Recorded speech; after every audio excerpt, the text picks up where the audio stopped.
Now we are recording.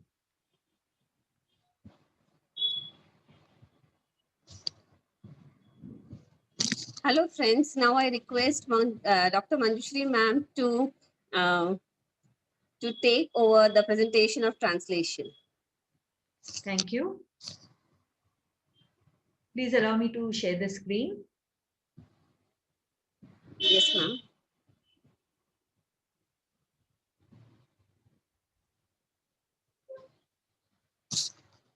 Yes. So now we'll go on from the beginning. We'll have to put it on slideshow.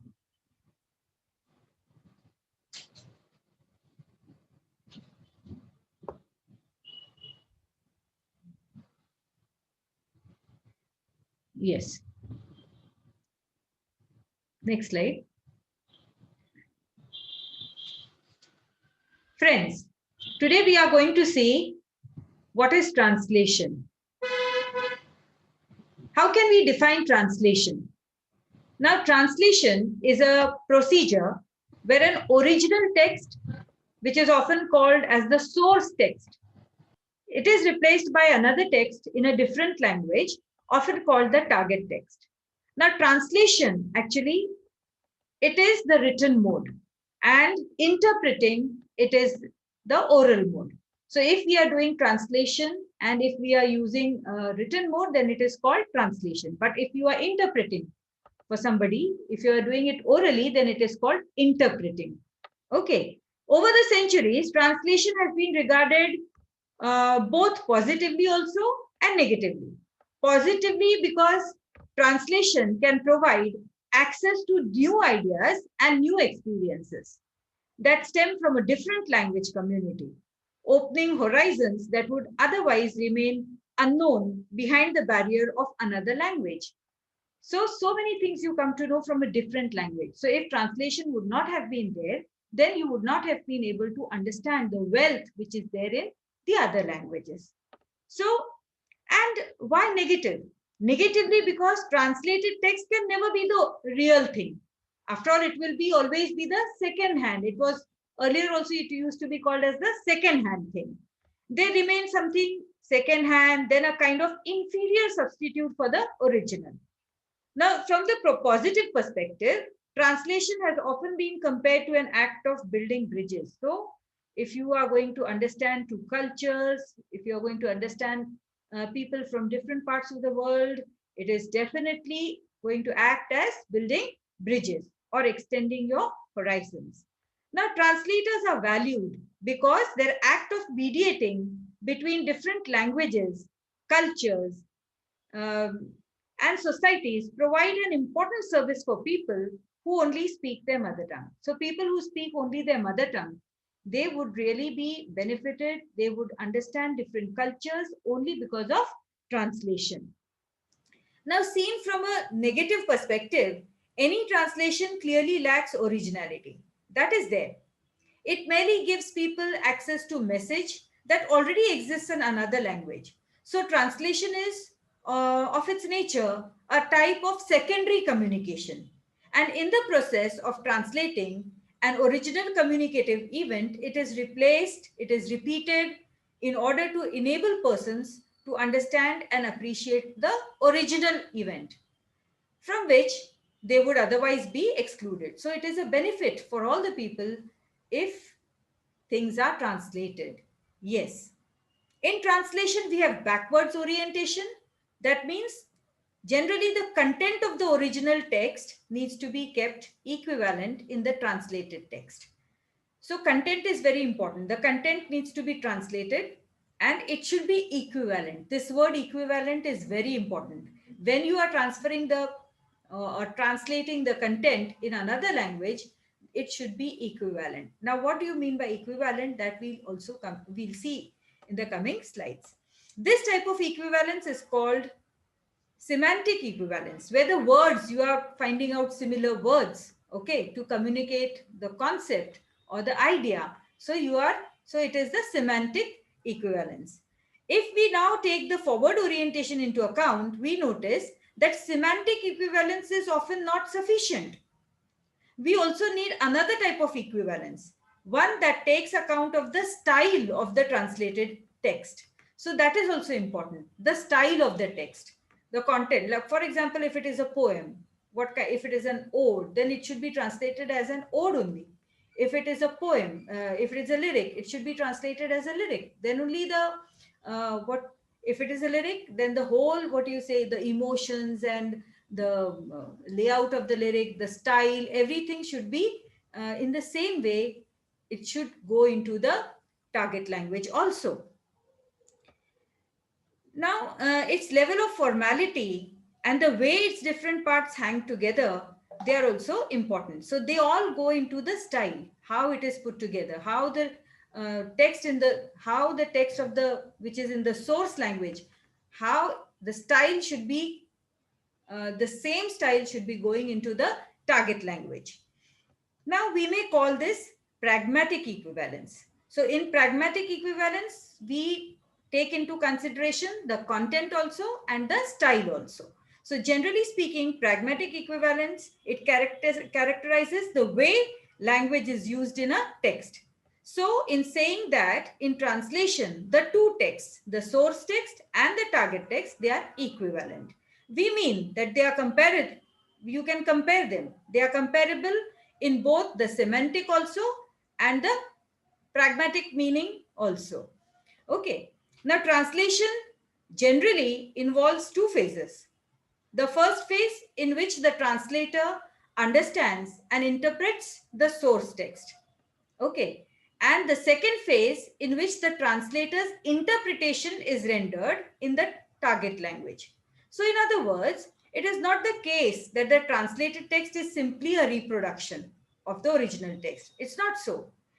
Rather, the translated text is a rendering of an interpreted version of the original. Now, let us see the history. Next slide. Let us see the brief history of translation. Now, translations have existed for a very long time. They have been important for the invention and spread of writing conventions, for the development of national languages and national literatures, for the spread of knowledge and political power and influence across national borders. Translations have also provided support in many diplomatic and scientific exchanges. They are instrumental in the extension of religions and in the transfer of cultural values, as well as the compilation of dictionaries. So some of the oldest extant translations are Babylonian religious inscription tablets in Sumeric and Akkadian languages that date back to the 3rd millennium BCE. Now, pictures of the surviving tablets show that the social position of the translators tended to be rather low, despite the importance of their mission. So we now know that how important translation is. But at that time, the names of the translators were written below, and they were written in a much, what you say, smaller font. So translators were regarded as not much better than servants. They were generally not allowed to act independently, but they had to follow strict orders, and their work was heavily censored also. Their work was conducted to a large degree anonymously. And when the name of the translator was known and his translation was not up to the required level of fidelity to the original text, then serious consequences also followed. For example, in the 16th century, one French translator was executed as a heretic because in his translation of a Plato dialogue, he had added a phrase that did not exist in the original. So he had written, what had he written? Why was he executed? He had written that there was nothing at all after a human being dies. So this was regarded as questioning the immortality of the soul. So, so people used to think twice. Nobody used to go in for translation because the consequences were so terrible. The first well-documented period in the history of Western translation is the era of Greek-Roman antiquity, when the Romans started translating texts from Greek into Latin. Their main idea was to use translations for enriching the Latin language. Now, taking advantage of the many literary genres that already existed in Greek at that time. Now, when authors like Cicero and Horace, they rose to fame in classical Roman tradition, translations became increasingly independent from Greek models. Cicero famously claimed that word for word translation is not a suitable practice for translation at all. Rather, translators should try to find in the language they translate expressions that are able to produce as far as possible the strength of the original text. So, then translators started getting freedom and they made use of the interpretation whichever they found suitable. Next slide. So the history of translation is focused on translations of literary, philosophical, scientific, and religious texts. While the concern about these text types holds true for cases of conquest and invasions into foreign territories. We may find many translations of administrative and legal texts also. For example, when the Europeans invaded different parts of the world, they needed many translators and interpreters also to make themselves understood by the native population. They superimposed their own languages onto the indigenous people, using translation activities as ready instruments for establishing and securing the administrative and military power. So, the invaders, they used to see, they made use of translations so that the native people could understand their language. Then, translation as an art or science. Now, over and above the issue of literal versus free translation, which we have discussed, there are other questions in the history of thinking about translation.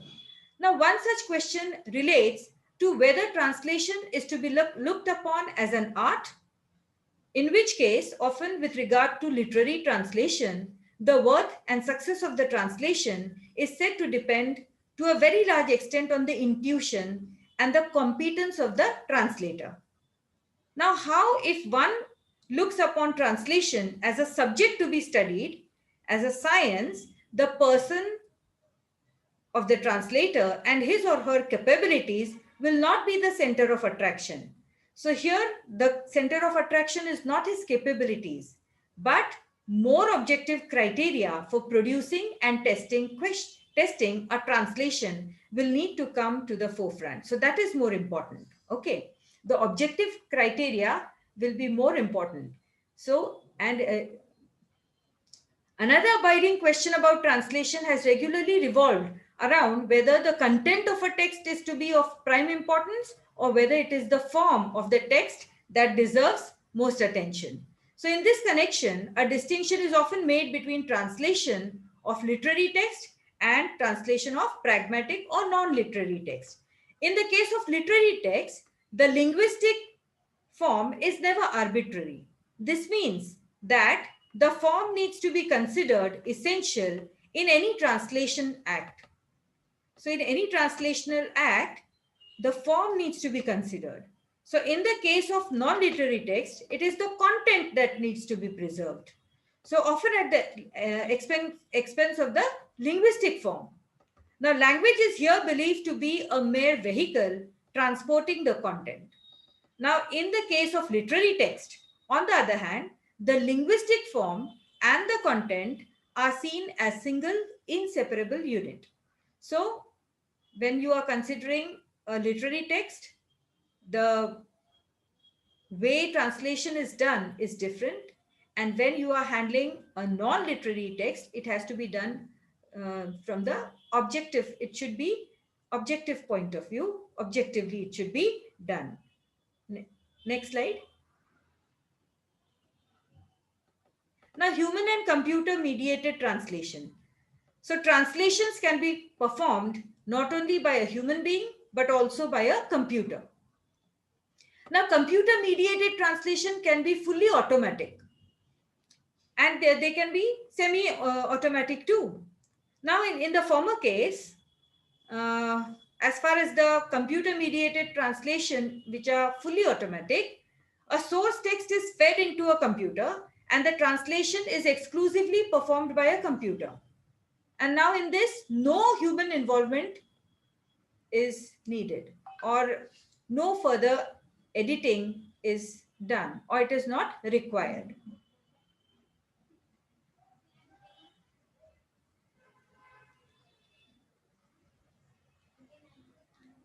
There is a little difference, when you do this computer aided or computer mediated translation, even if you are using, even if you are doing it, um, even if it is fully automatic, there is the need of a mediator. There is a need of a human translator. There is need for further editing. This is required in, even though it is fully automatic. Semi-automatic is different. But computer mediated translation output can, however, be very useful and sufficient in quality for highly specialized scientists for whom the exact wording and stylistic finesse is less important than quickly getting access to the meaning of the text. So, as a specialist in a particular subject, the expert who is familiar with the subject matter is usually in a position to easily disambiguate any clumsiness resulting from machine-produced formulation and other linguistic oddity, as long as he is able to grasp the meaning of the translated text. A growing number of continuously improved computer programs that assist the human translator in different ways are now available. Advanced translation software can help the translator solve complicated translation problems by offering access to huge online dictionaries or by offering useful grammatical help in the form of co-occurring patterns, the patterns which occur again and again. So they can be immediately, suggested to the translator. That words and phrases also, they can be stored in very large linguistic corpora and supplied as and when needed. So today computers can also assist translators in their attempt to retrieve a host of idiomatic and otherwise routinized and thus highly predictable target language structures that enable translators to slot these structures into the emerging target texts. So we can say that in many computer assisted translation activities, today there is some degree of division of labor between human and computerized translators. Computerized translation programs can relieve human translators of repetitions, boring and time consuming tasks. Computers liberate human translators for more worthwhile, more interesting, more creative and less mechanical parts of the translation process, such as the more demanding tasks of decision making, problem solving, and fine tuning of stylistic choices. So, the machine can do the boring things and human beings can do the problem solving and other things which require human efforts. Okay, decision making, problem solving, which the computers cannot do. So we can ask, will maximally improved software make human translators redundant in the near future? What do you think? At the present time, this is not likely, certainly not for every kind of text. Computer mediated translation will continue to be useful for translations of specialized technical texts where content and form are routinized and highly predictable. This is the case, for instance, for heavily routinized business communication, such as market reports, documents, detailing goods, sales and financial statistics, or technical text, replete with highly specialized terminology. However, when it comes to literary text and other creative writing, it seems difficult to imagine that computers will replace human translators in the near future. Connotative meanings, cultural associations, and a strong alliance on contextual cues make it unlikely that this will happen in future. So I don't think that computers can ever replace human beings. Yes. Next slide, ma'am. Now, translation is a cross-cultural and intercultural phenomena. Now in translation, not only two languages, but also two cultures come into contact. And translation can then be defined as a kind of intercultural communication. In translating, we need to pay attention to conventions that are shared or not shared in the source and target cultures, and to take account of how culture determined conventions and knowledge sets characterize the two languages involved in translation. Now, the translator needs to be aware of the differences in conventionalized meanings that derive from their cultural embeddedness. As a simple example, now take the meaning of certain dates that derive their particular meaning from the historical tradition in a particular country. Now, for example, in our country, 15th August, 26th January, they are important dates and they belong to the cultural memory of our nation. So as such, they do not travel freely across different languages. So in different languages, which belong to different nations, different dates might be important. Now the translator may either need to add a brief explanation or try to find an equivalent date in the target culture. Now, there are of course many such culturally embedded items in text to be translated. Now these items not only include all culturally embedded idioms, but also expressions that relate, for instance, to particular sports, fashionable in one culture, but maybe virtually unknown in another. For example, reference to particular customs, putting out stockings on Christmas Eve in the Anglophone countries, or references to well-known fairy tales in one culture which are unknown in another. So the translator needs to be aware of the cultural associations and implications of the language used in the original text. And she needs to translate or understand the cultural context in which the translated text is to live. So this is very important when translation is done. Next slide. Now the growth of translational practices worldwide. Translation is used today to enable fast and efficient information distribution. It relies on new technologies that promote a worldwide translation industry. Translation plays a very crucial role in multilingual news writing for international press networks, television channels, the internet, the World Wide Web, social media, blogs, wikis, etc. Translation is also essential for ever increasing global tourism industry and for the worldwide information flow in globalized companies. Translation is part and parcel of all worldwide localization and globalization process. So in order to make a product available in many different languages, it must be effectively localized, and that is through translation. Producing a localized version of a product is essential for opening up new markets across the world, since immediate access to information about a product in a local language increases its initial demand. And another important factor contributing to the ever-growing importance of translation is e-learning. The expansion of digital industries centered around e-learning and other educational forms, they spread over the web in many different languages. This again shows the intimate link between translation and today's global economy. In sum, total, globalization has led to a veritable position of demand for translation. Translation is therefore not simply a byproduct of globalization, it is an integral part of globalization in the modern world. Next slide. Now, translation competence. This is important. Now you know what translation is. Now, but for a person to be competent, let us see what is this translation competence. A translator should have the ability to understand the source text. Second, he should have the ability to transfer the message from the source language to the target language. And third, a mastery of target linguistic sources. Now, what are the linguistic resources? Which are the linguistic resources? Now, in the target language, there are some linguistic resources. That is, there you can say their scriptures. These are linguistic resources.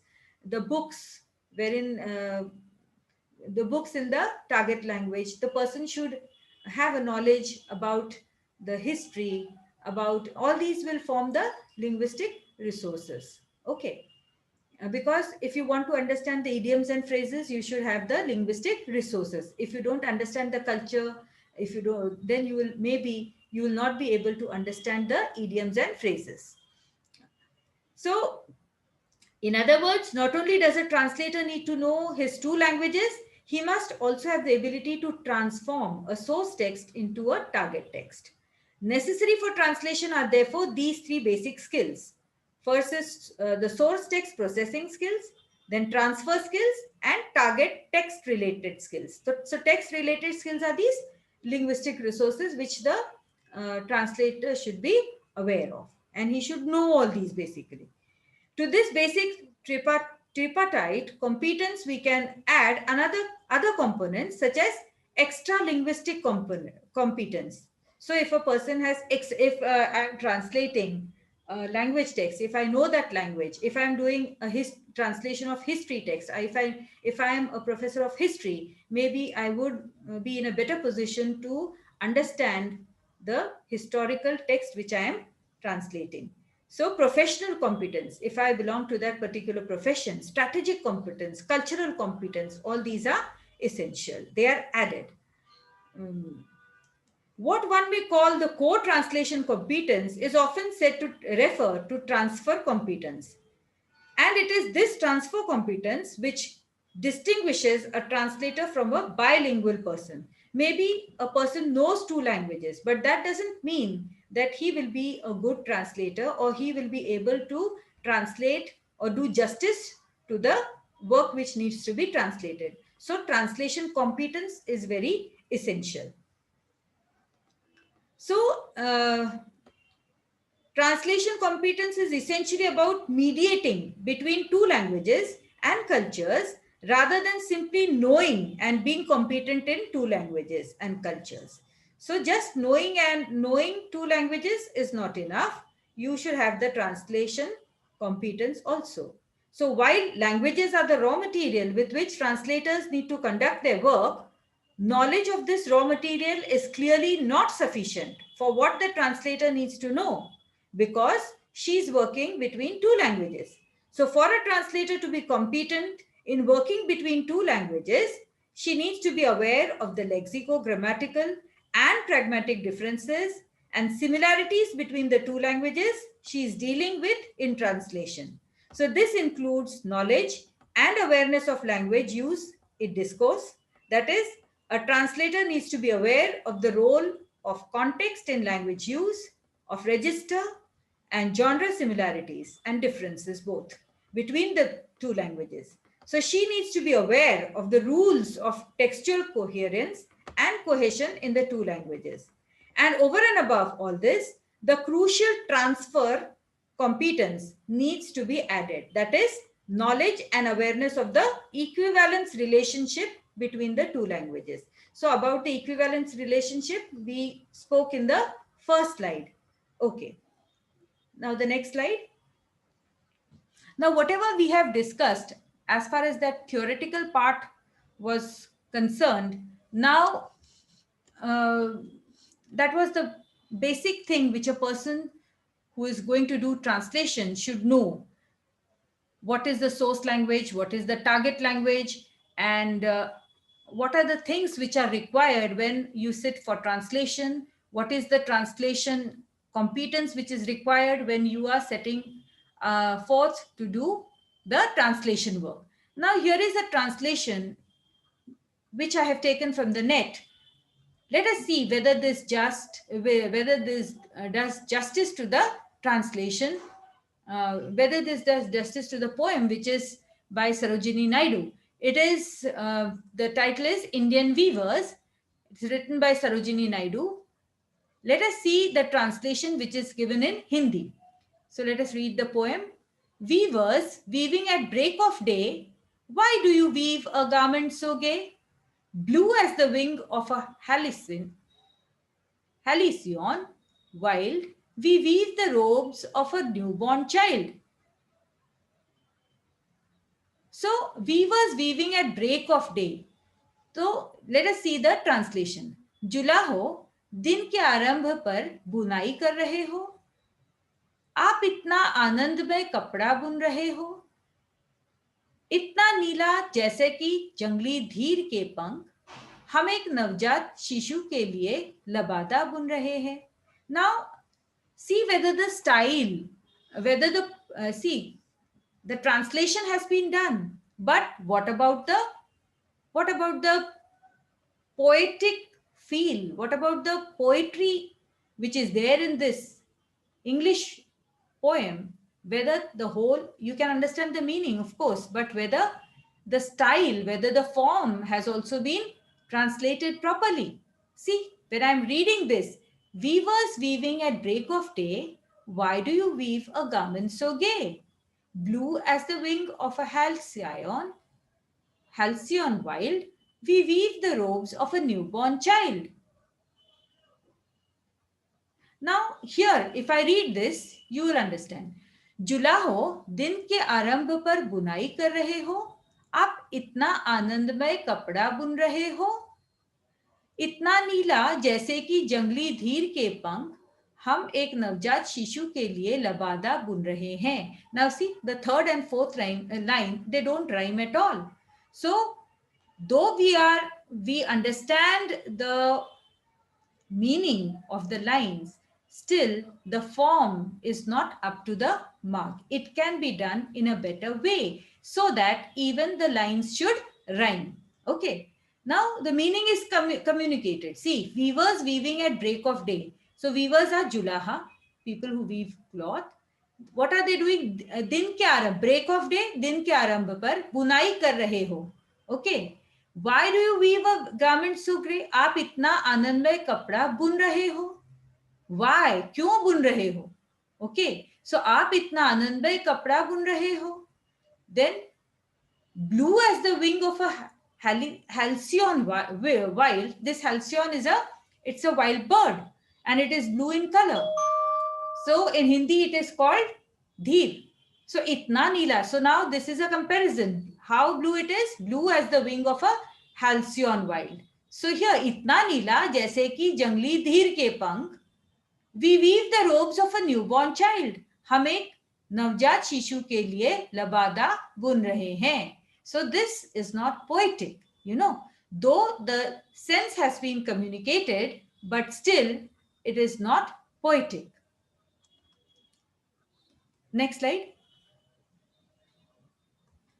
Weavers weaving at fall of night.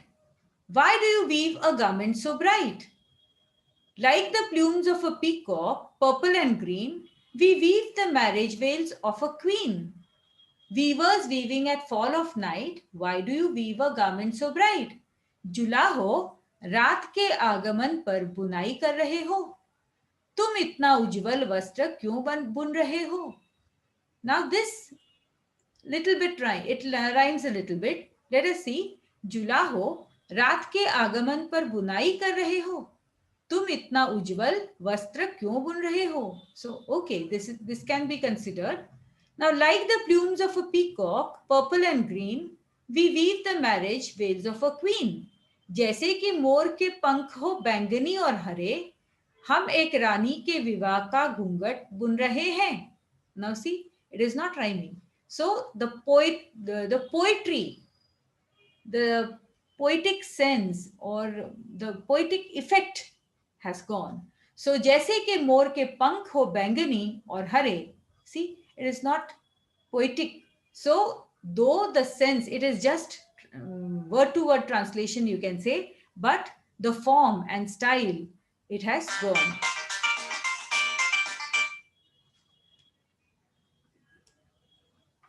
Now move on to the next one. Weavers weaving solemn and still, what do you weave in the moonlight chill? जुला हो, तुम गंभीर और शांत से बुनाई कर रहे हो. सी, शांति से, शांत, गंभीर और शांति से. Then what do you weave in the moonlight chill? तुम ठंडी चांदनी रात में क्या बुन रहे हो? White as a feather and white as a cloud. एक पंख जैसा सफेद और एक बादल जैसा सफेद. पंख जैसा सफेद, बादल जैसा सफेद. ये भी कह सकते थे. So, but it is said, एक पंख जैसा सफेद और एक बादल जैसा सफेद. We weave a dead man's funeral shroud. हम एक मृत मनुष्य के अंतिम संस्कार का कफन बुन रहे हैं. So see, the meaning has been communicated. The word-to-word translation has been done, but you do not enjoy the poetry here. Okay. I'm not going to the what you say, the theme, or I'm not talking about all those things right now because it will be time consuming. And so I just wanted to show that what is the difference when you are doing a word to word translation. Many a times the meaning also is communicated, but still the effect, the poet, now this is a poetry, so the poetic sense and the poetic effect has gone. Okay. Now the next slide. Now see, comparatively, this is a better translation, I feel. Now look at the translation. Long years ago, we made a tryst with destiny, and now the time comes when we shall redeem our pledge, not wholly or in full measure, but very substantially. At the stroke of the midnight hour, when the world sleeps, India will awake to life and freedom. A moment comes, which comes but rarely in history, when we step out from the old to the new, when an age ends and when the soul of a nation, long suppressed, finds utterance. It is fitting that at this solemn moment we take the pledge of dedication to the service of India and her people and to the larger, still larger cause of humanity. Now, this is taken from the speech Tryst with Destiny by Jawaharlal Nehru. I've just taken the first stanza, first part of the speech, just the first stanza. But let us see the translation. Long years ago, कई साल पहले, we made a tryst with destiny. हमने नियति के साथ एक वादा किया था. अब now see, tryst with destiny.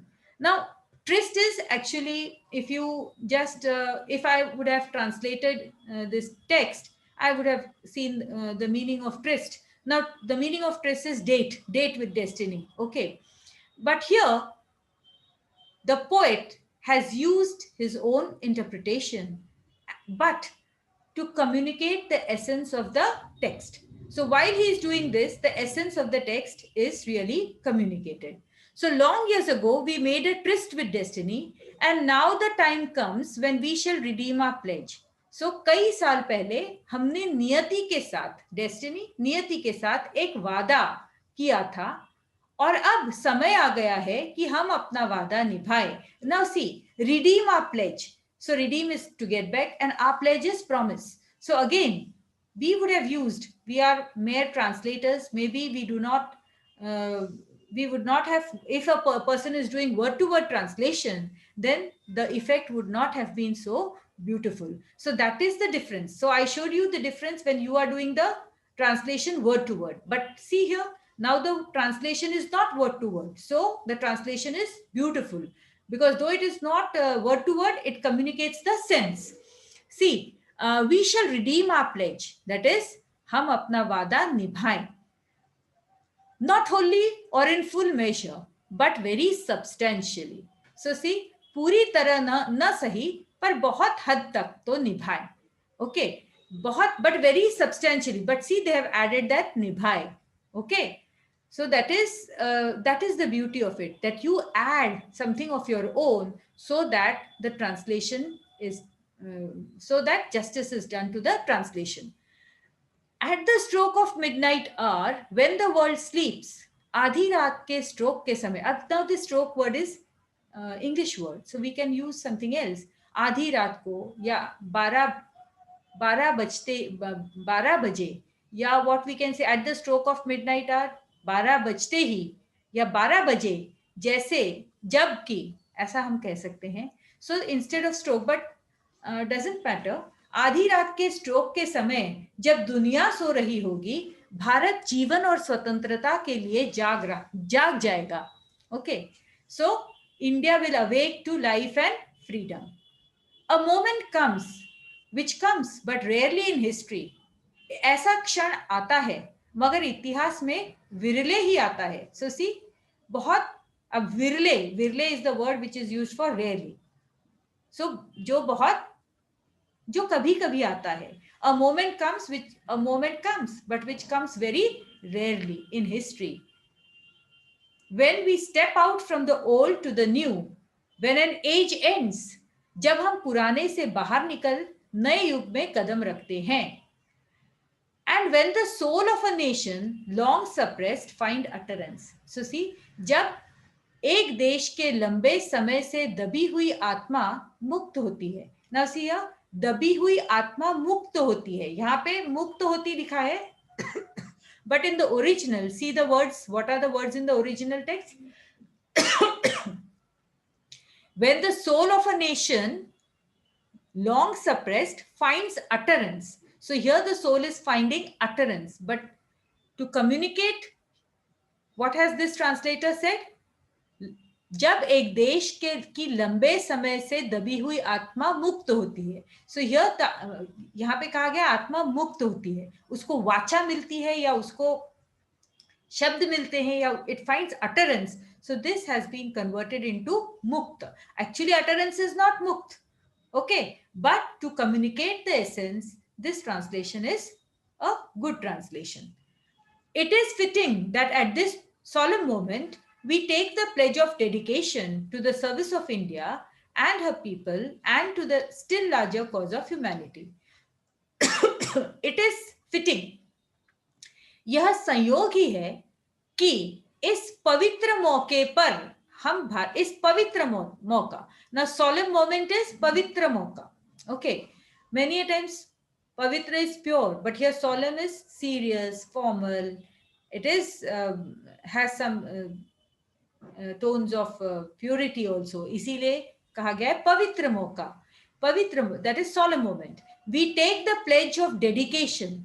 हम भारत और उसके लोगों की सेवा करने के लिए तथा सबसे बढ़कर मानवता की सेवा करने के लिए समर्पित होने की प्रतिज्ञा कर रहे हैं. So प्रतिज्ञा is pledge. So now see the structure of the sentence.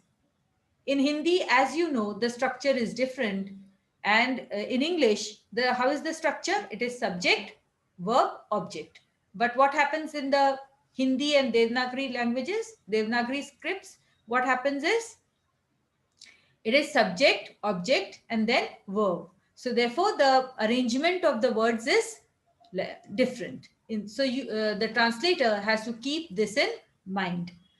So the structure also needs to be kept in mind when translating. So see here, it is we take the pledge of dedication comes first, but here hum pratigya kar rahe hain, it comes at the end.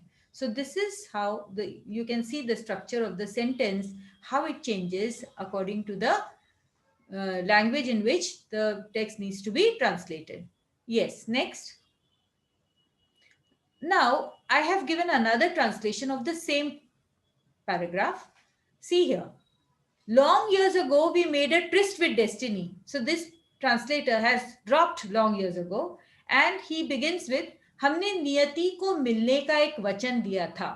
हमने नियति को मिलने का एक वचन दिया था. See, again I told you, tryst with destiny. Tryst is date with destiny. So that's why this translator has used हमने नियति को मिलने का एक वचन दिया था और अब समय आ गया है कि हम अपने वचन को निभाएं.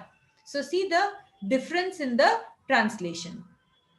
So we shall redeem our pledge, not wholly or in full measure, but very substantially. पूरी तरह हम समय आ गया है कि हम अपना वचन निभाएं, पूरी तरह ना सही लेकिन बहुत हद तक. आज रात 12 बजे जब सारी दुनिया, अब now at the stroke of midnight, so instead of using that word stroke, he has just written आज रात 12 बजे. So well and good. आज रात 12 बजे, या we can say 12 बजते ही या 12 बजे, anything. जब सारी दुनिया सो रही होगी, भारत जीवन और स्वतंत्रता की नई सुबह के साथ उठेगा. So India will awake to life and freedom. तो भारत एक, लाइफ मीन्स यहाँ पे उन्होंने कहा है कि एक नया जीवन, भारत जीवन और स्वतंत्रता की नई सुबह के साथ जागेगा, यू कैन से, उठेगा, जागेगा। एक ऐसा क्षण जो इतिहास में बहुत ही कम आता है। Now see here he has used the word कम। जब हम पुराने को छोड़ नए की तरफ जाते हैं, जब एक युग का अंत होता है और जब वर्षों से शोषित एक देश की आत्मा अपनी बात कह सकती है। सी अटरेंस, अटरेंस का इन्होंने उपयोग किया है और इन्होंने कहा है जब यह आत्मा अपनी बात कह सकती है। अब ये कैसी आत्मा है? शोषित, वर्षों से शोषित एक देश की आत्मा है, शोषित देश की आत्मा। ओके, दिस, सो यहाँ पर शोषित कहीं भी वर्ड नहीं है। In the English text, we do not see the word shoshit, that is exploited. Such word, something related to shoshit or something related to exploitation is not given, but the translator has interpreted it like that, and he has used this word shoshit. और जब वर्षों से शोषित एक देश की आत्मा अपनी बात कह सकती है, when the soul of a nation long suppressed, so this soul of the nation was suppressed. So there are so many connotations when you talk about the soul. Okay, so it is when the soul was suppressed.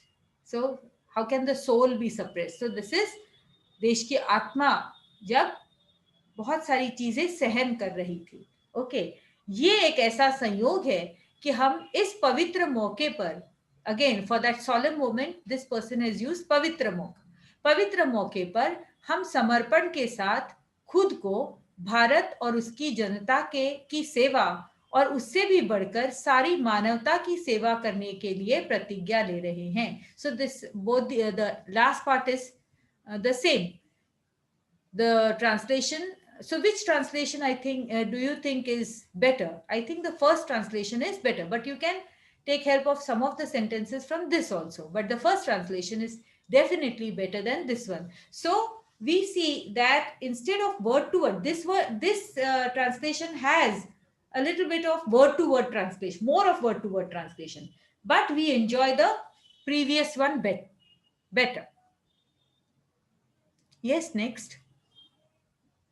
Now, let us see some funny translations. And you know that many a times we cannot translate from one language to another. There are so many problems. We know that there are cultural problems. And when you talk of idioms, when you talk of slangs, they are specific to a particular culture, particular language. They cannot be translated into another language. So let us see some of the funny translations.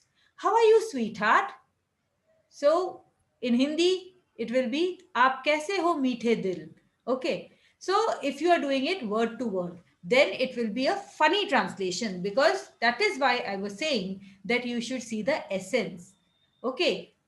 So sweetheart, it is meethe dil. But yeah, in Hindi, nobody calls a sweetheart meethe dil. Okay.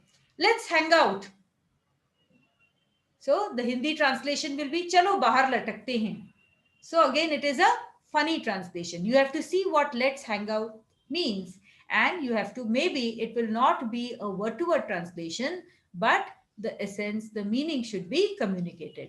Man, that's so cool. So in Hindi it will be आदमी वो बहुत ठंडा है, वो चाहिए यहाँ, आदमी वो बहुत ठंडा है. So man, that's so cool. So see, it's a funny translation. The meaning is not being communicated.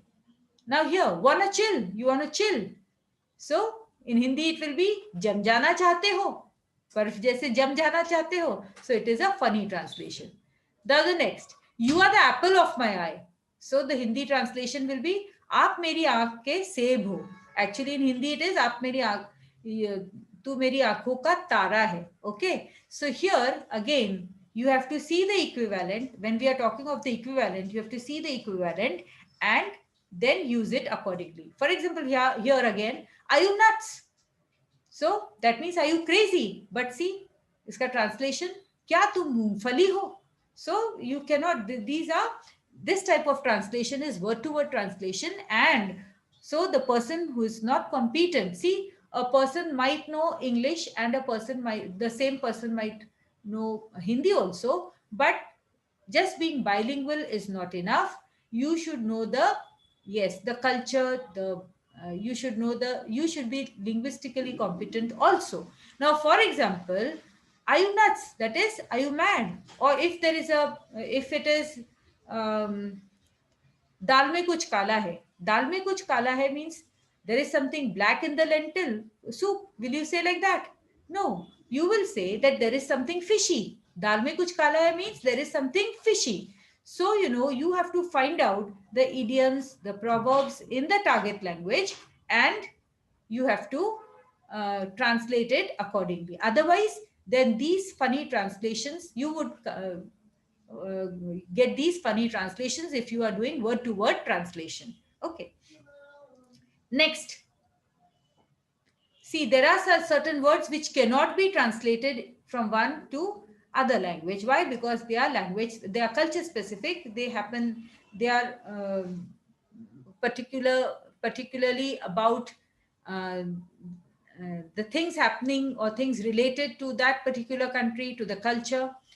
Jhuta. Now, jhuta is like if you drink juice from a particular glass, that if somebody else drinks from the same glass, it is called jhuta, drinking jhuta. That is, jhuta means if your lips have touched the glass, then in India, others cannot drink from the glass because it is jhuta. It has already, the lips of one person has already been, they are touched, and therefore the glass cannot be shared, or the things cannot be, the same glass cannot be shared. So that will be jhuta. But such a thing doesn't happen as far as English community is concerned. Why? Because maybe in many communities they eat together, they drink together. So this concept of jhuta is not there. But as far as the Hindu community is concerned, this jhuta concept is very much there. So people from other parts of the world, they might not understand what this jhuta is. They can drink from the same glass, but they will not understand. But maybe a Hindu might feel offended if somebody drinks from his glass. Okay. Now, dhaba. Again, this dhaba, some might say it is a street side, what you say, eatery. But this dhaba is a special one, which is basically on highways. It is basically a resting place, an eatery for the truck drivers. And there are, instead of tables, there are cots over there, so that these people who are driving the trucks, they can rest for some time. So this is typical of of India. You can see only on the Indian highways. So dhaba. Then kanyadan. Again, in India, this kanyadan, during the wedding or during the marriage ceremony, the dad or the father of the bridegroom, he hands over his daughter to the bridegroom. So the bride's father gives his daughter to this is a ceremony, and it is called dan. It is the daughter is handed over to the bridegroom. So this is a very important ceremony, but as far as Indian uh, culture is concerned. So this you do not find in the other cultures. Rakhi, again Rakhi. So as far as all the festivals are concerned, they are nation specific, and therefore you don't find, because you will not find these things in other languages, the mention of these in other languages, and you will not find the equivalent, because the Rakhi, for example, it is not celebrated in other countries. So you will not find an equivalent. Rakhi is a thread which the sister ties on the wrist of the brother, and it is a sign that the brother will protect the sister. But this can be called as a friendship. This type of band is tied in other countries where maybe you have a friendship band. But again, this Rakhi, the Rakhi, it is like a band only, but it is not, it is very different from the friendship band. There are different emotions which are attached as far as Rakhi is concerned. It is a love, it is a love and bonding between the brother and sister. And maybe, but the same is not there as far as friends are concerned. The relationship between friends is very different than the relationships which the sibling shares. Then Tulsi Mata, Go Mata. See, in India, everything is revered, the plants, the animals, so everything is revered, and everything is uh, a part and parcel of the family. So Tulsi is the plant, and it is called Mata. It is called mother. It is a very um, sacred. It is very, this Tulsi is, it has medicinal properties also. It is very important. You will find it in every house, and it is revered. But and it is given the what you say. It is called Mata. It is Mata is mother. So Tulsi is given the position of the mother. It is revered like a mother. Then Go Mata. Go is cow. So cow also is given the status of a mother. Okay. There are so many things related to why it is called Mata. Why? Because how she takes care, and there are so many things attached with the cow. Cow gives us milk, and because so that is we get nourishment, and so mother also, she is like a mother. All the cow has is a very useful animal. So that's why every part of the cow is very, very useful. Her urine is useful, then the milk is useful, everything is useful, and even the cow dung is very useful. So so there are so it is called Go Mata, but if you want to translate, if you will not get a similar word in English. Then Billy Mossy, we say Billy Mossy. Okay, again Mossy, there are so many words related to relations which are not there in English. For example, Mossy, Mama. You just have uncle and aunt. You may have maternal aunts and paternal aunts, but in India, you have a specific name for all relations. So it is a very, so Hindi or Marathi or all these Indian languages are very rich languages. Then Chanda Mama. Chanda Mama is the moon actually, but it is called Mama. That is, yes, maternal uncle. But again, Chanda Mama, it has so many emotions attached to it. And you will find stories of Chanda Mama. So you should know the culture to so that when you are translating, the same sense can be communicated. In the same way, we have English words also which cannot be communicated into Hindi. For example, pudding or pie. So these things, maybe you can explain how it is done, but still an equivalent you cannot call something as halwa, which cannot be compared to a pie or something. No, pudding is totally different. It has egg, okay, but these halwas, they don't have eggs, and pudding is something very different. It is, and then pie also is different. You don't have an equivalent in Indian languages, because it is the you don't have an item which is like a pudding or a pie in Indian cuisine. Then Halloween, and Halloween is now Halloween again, it is specific to the English people and not to the Indians. So you will not find such words in the Indian language. Now, there's a very simple word such as cool. Now, this is not opposite of hot, but cool means, oh, you look so cool. So that doesn't mean it's opposite of hot. You look so cool, or chill, we say. So, you don't find this equivalent of cool. Kaise ho? How are you? How? Say, oh, cool. So you cannot say in Hindi. You have a word mast, but must doesn't mean cool. It goes. You can write must for cool, but cool is thanda, but that will not go with cool here. Okay, so you cannot translate. You cannot have a word to word translation here. Similarly, silly or silly. What is the meaning of silly? It is ridiculous or foolish.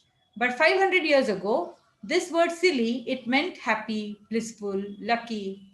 innocent, deserving compassion. Silly girl. Silly girls means, but maybe 500 years ago, a very innocent girl, maybe a happy, blissful, innocent girl, and deserving compassion. That girl was called as a silly girl. But now, see, the meanings also, maybe after many, many years, the meanings of the words also change. So a translator should be aware of all these things, that how words have changed their meanings over a period of time.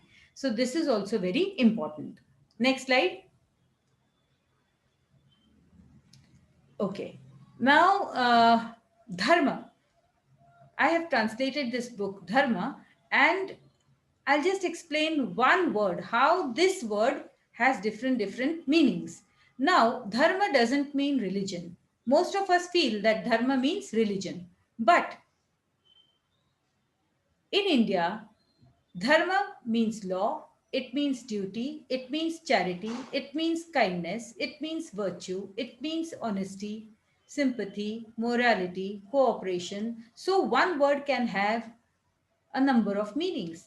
For example, see, dharma does not mean religion, because when you say putra dharma, it has nothing to do with religion.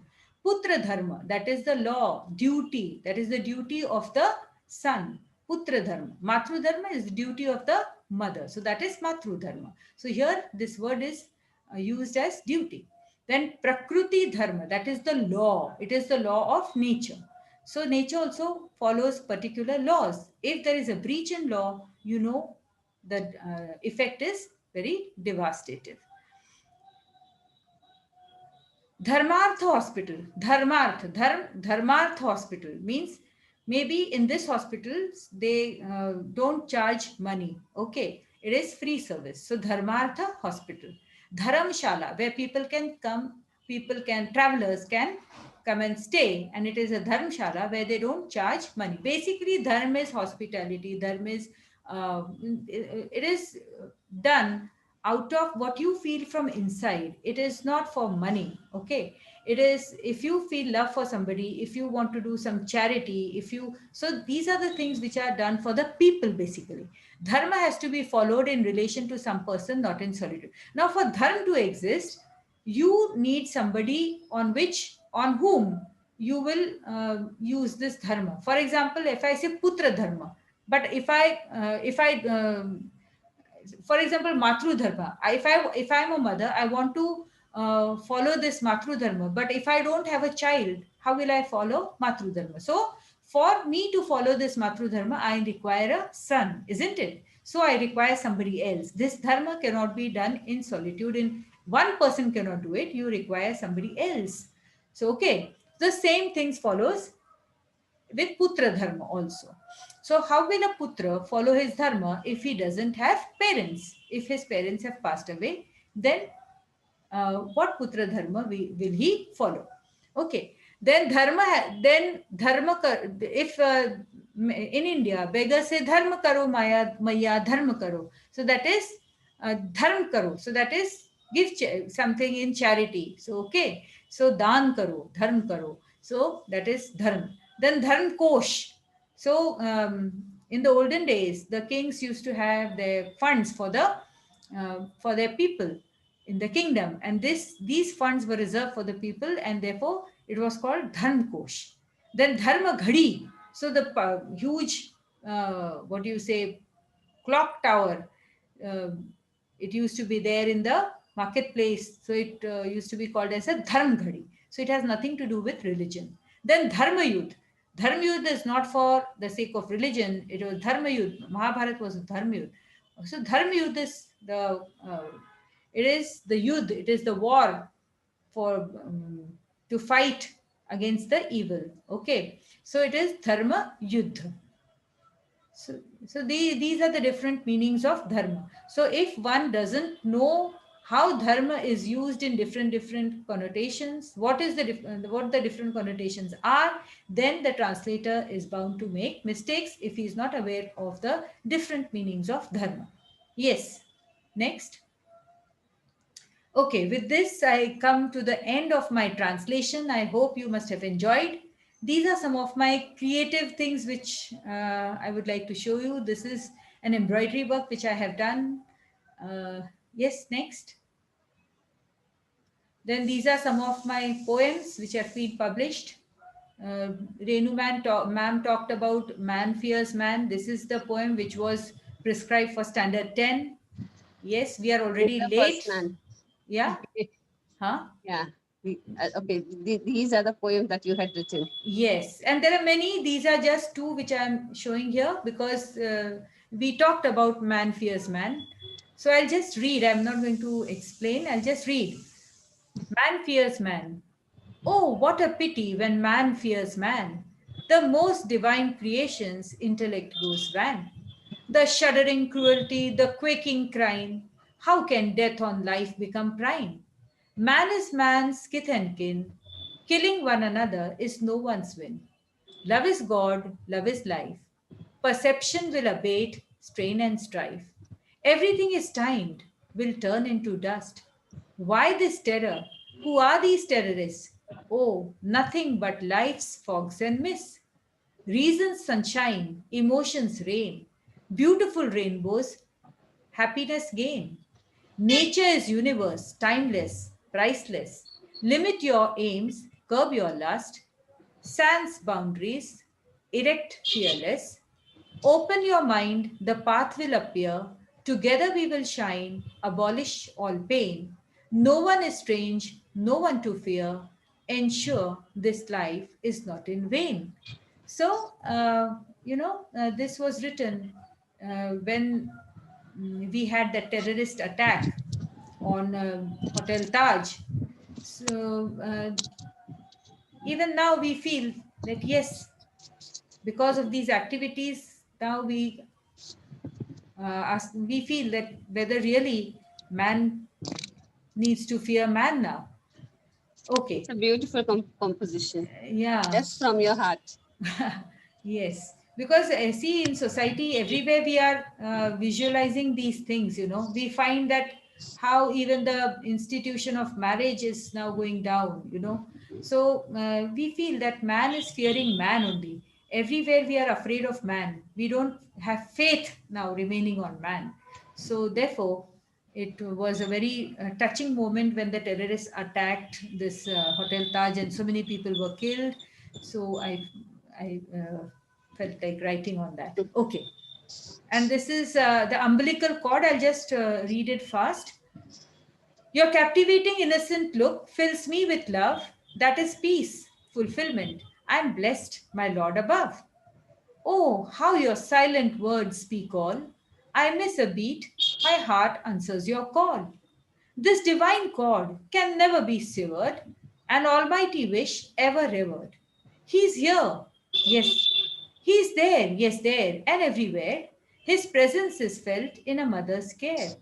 My bosom fills with so much love, my heart cries in unison. Life has a meaning now, my son. A universal spirit breathes and unites us all. There's harmony in nature responding to his call. Your tiny fingers hold life's trust. I'll spend my life for you till dust.